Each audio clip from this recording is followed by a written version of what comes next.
If you're a business owner who is currently hiring, then this video could save you hundreds of thousands of dollars. Now, you've heard all these quotes in the past. Past performance predicts future performance. You've heard them say, the more you learn, the more you earn. You've also heard that there's no bad soldiers under a great general. So, how does that connect to hiring? Well, if you're a business who is hiring, then this case study could save you 82 days of recruitment time. It could save you $50,000 in lost equity. And it could save you 10 weeks in figuring out that you've hired the wrong person. Now, when we hire candidates, we're looking for candidates who are smart, ambitious, who work hard, and who are nice. And in this case study, this candidate was smart. They were a hard worker. They were ambitious, and they were incredibly charming. And so all the boxes were ticked. But unfortunately, after the person was hired and they were brought into the business, they failed to get results. And there was a number of things that are red flags that you can learn from this hiring mistake. So let's begin. What you can see here on the screen is a case study of this candidate's behaviours and their motivators. Now, the first thing that we can see is that the candidate was wearing a mask. There was a facade, and they put on a face to get the job. They put on a face to act the part. However, what was below that energy was somebody who was extremely stubborn, somebody who was worrisome, and they feared making a mistake. A candidate who was very nitpicky and got caught up in the details and ultimately feared making a mistake. Now, the importance of this is that emotional intelligence is the biggest predictor of success. And this candidate was not able to manage their emotions. They thought they had to be somebody else. They thought they had to wear a mask in order to get the job. But it also revealed what was behind the mask. And there was a number of fears that were driven by their behaviour. Now, these things are invisible. You won't see them when you meet the person for the first or second or third time. These qualities and characteristics are exposed under stress and fatigue. We also learned that this candidate was overly optimistic. They said you could shoot for the stars, but they were actually a poor listener. They used their mouth 80% of the time and their ears only 20% of the time. And they were very good at telling people exactly what they wanted to hear. So their mouth would write checks that their ass couldn't catch. In addition, this person also feared rejection. And that one trait there, that fear, caused a big problem for the business. So this created a series of inner conflicts. There was pace conflicts. There was conflicts with people. There was priority conflicts. And I'm going to break each of those down for you right now. This candidate had a me conflict. And what the candidate wanted is it wanted to be able to prospect. They knew they had to go out and prospect and speak to people in the marketplace. But their fear of rejection prevented them from doing the job that they were hired for. Secondly, the candidate, because they were so nitpicky and worrisome, they had a fear of making a mistake. And the thought of actually going out and knocking on doors, ringing on bells, making telephone calls scared the pants off the individual. And they froze. Instead of taking action, they froze. Instead of managing their time and prioritizing results, they prioritized study. And this became a big inner conflict. Now, when it comes to emotional intelligence, when these fears are triggered, the fear of rejection, the fear of failure, every time that emotion is triggered, it will impact the individual's performance for 4 hours. Now, every time one or more of those emotions are triggered, it's a multiplier. So for this candidate here, they experienced the fear of rejection just at the thought of prospecting. And then they feared making a mistake. If they actually picked up the phone, would they say the right thing? Did they have enough information? And those two fears combined, once the emotion of fear was triggered, it ruined their performance for an entire day. Now, that happened day after day, week after week, for 10 weeks, and there was no productivity. Secondly, there was a me-you conflict. Now, this is where the individual was verbally fluent. They could tell you everything what they had to do, and unfortunately, they didn't know how to do it. And this caused them to lose the respect of their leaders. The leaders said, yes, we know that you know what to do, but you're still not doing it. And because there was no implementation, they gained a reputation in a very short period of time of being a know-it-all. And this caused a lot of conflict in the business. This caused the team to go back into the storming phase, and there was a lot of inner conflict inside the business. Thirdly, there was also a me-role conflict. Now, in the candidate's mind, they thought that they would spend 80% of their time learning and only 20% of their time implementing. However, the role in and of itself said, yes, learn 20% of the time and implement the other 80% of the time. Unfortunately, because of those fears of rejection, those fears of making a mistake, the candidate spent 100% of their time learning. And in that first 70 days, there were no results. There was no contribution to the business's bottom line. Fourthly, there was also a me environment conflict. Now, the role in and of itself, being a sales role, it rewarded tangible results. It rewarded presenting. It rewarded following up. It rewarded closing. It rewarded sales. However, what this individual was geared for, what they were passionate about, was not getting tangible results. They were more focused on the acquisition of knowledge.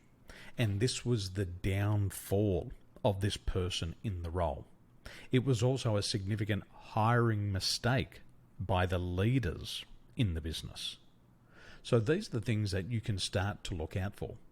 Now, the beauty about what you can see on the screen here is this is data.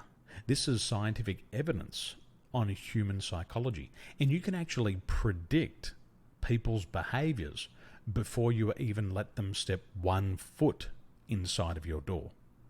Now remember, a hiring mistake can cost your business 3 to 5 times the role's annual salary. And what that means is if you're paying somebody $100,000 and you get the hiring mistake wrong, then that will cost your business upwards of $300,000. Remember, it takes up to 82 days to hire somebody, to get them inside of your business. You lose all of that time. There's approximately around about $50,000 in fees just to have that person inside your office for 10 weeks. You'll also realize that you'll lose that 10 weeks of time that you've invested into that individual. And all of that becomes a sunk cost, and it comes off the bottom line.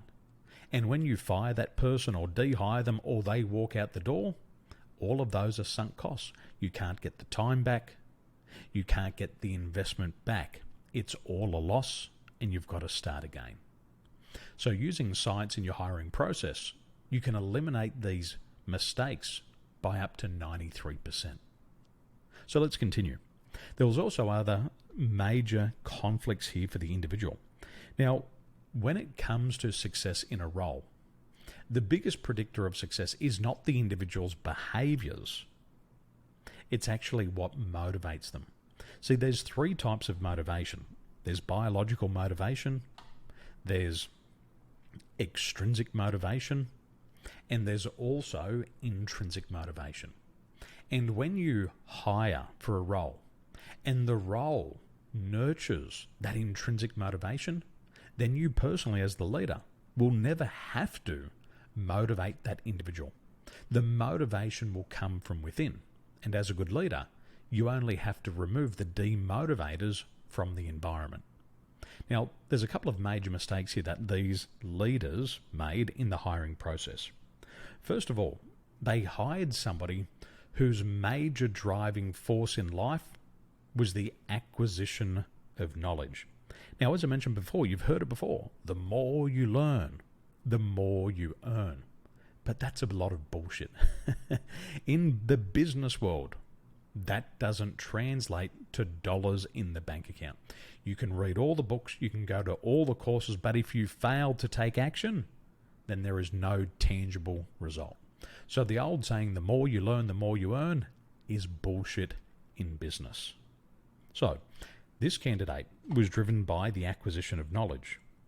And what happened was when they joined the business, there was a lot of stress and there was a lot of role confusion because this person got bogged down into the details.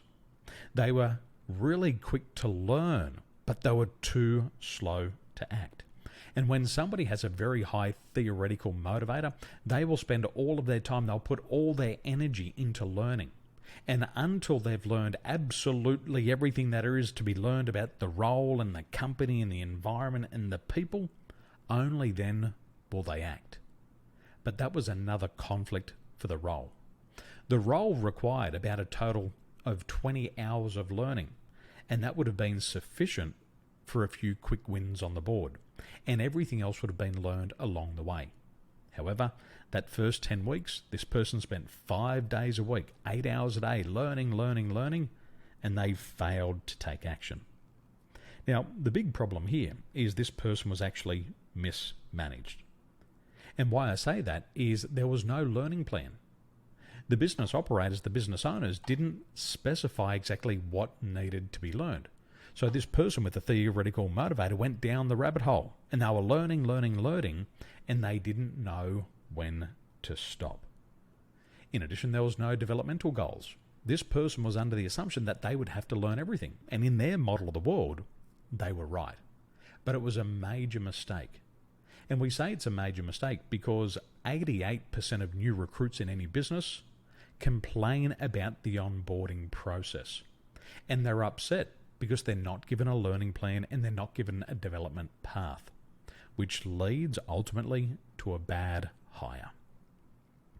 Finally, the second driver for this individual was a very, very low, we call it an extreme low power motivator. And unfortunately for this person, their low power motivator was a mismatch to the role. See, this person wants to avoid conflict. They're also not confident in themselves, and they wait for an opportunity. Now, if you're a business owner and you want a business development manager or you want a team of salespeople, then this language, avoiding conflict, not confidence of waiting for an opportunity, that does not translate into presentations. It doesn't translate into follow-up. It doesn't translate into opportunities. It doesn't translate into sales. It doesn't translate into referrals. And so the business owners made a hiring mistake. This was a bad hire. And ultimately, the business set the individual up for failure. So, what made it a bad hire? What made it a mishire? Well, simply, there was no benchmark. There was no benchmark for success. There was no benchmark for what superior performance looked like in this role. And ultimately, the business had three major biases. First of all, there was a hiring bias. And unfortunately, this impacts 89% of businesses. Secondly, there was an affinity bias. Now, this affinity bias impacts 80% of businesses today. And what happens is some business owners believe if they've done it in the past, they can do it again in the future. Now, we say past performance predicts future performance. You've heard it before, but it's bullshit. It doesn't always translate from one role to another. So these business operators said, well, we've done business with this person in the past. They were great in the past at what they did. They're going to be great in our business. But this is an affinity bias, and it leads to a bad hire. And then finally, probably the biggest one in business today is an intuition bias. And we say that 97% of businesses are impacted by this intuition bias. And it's when the business hires on emotion, the business hires on intellect, and they don't get any quantifiable data, such as what we have on the screen right now. Knowing what we now know, if these business owners would have used this scientific assessment, if they would have used this technology in their hiring process, then they would have never have hired this person. They would have never let them in the door. They wouldn't have wasted 82 days of their time. They wouldn't have lost $50,000, and they wouldn't spend another 10 weeks pulling their hair out, figuring out that they had the wrong person from the start.